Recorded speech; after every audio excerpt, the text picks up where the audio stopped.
салом, номи ман Равшан. ман устои чархи мошин шуда кор мекунам. 25 сол таҷрибаи корӣ дорам. ман шодам ки дар лоиҳаи имкониятҳои баробар иштирок кардам ва дониши худро ба ношунавоён омӯхтам. акнун ношунавоён ҳам метавонанд устои чархи мошин шуда кор кунанд ва барои зиндагии худ маблағ пайдо намуда рушду инкишоф ёбанд.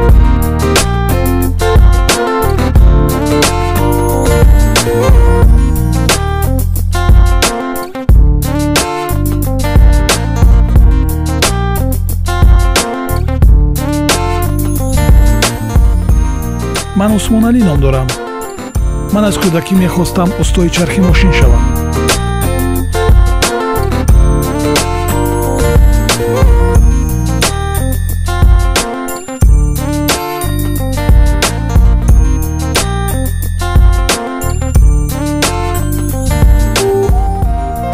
ин лоиҳа ба ман барои таҳсил кардан ва соҳиби шаҳодатнома шудан ёрӣ расонд ва акнун ман метавонам чун устои чархи мошин кор кунам.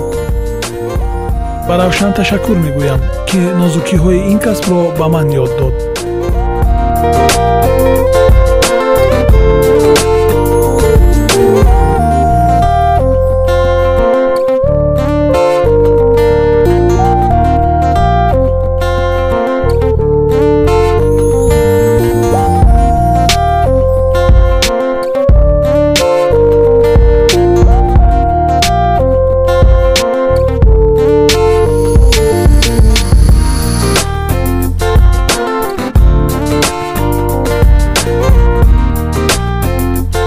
вақте ки ман ба ношунавоён касб меомӯхтам, ҳангоми дарс қобилиятҳои онҳоро мушоҳида намудам ва мехоҳам дар оянда ду ҷавони ношунаворо барои кори якҷоя бо худ даъват кунам.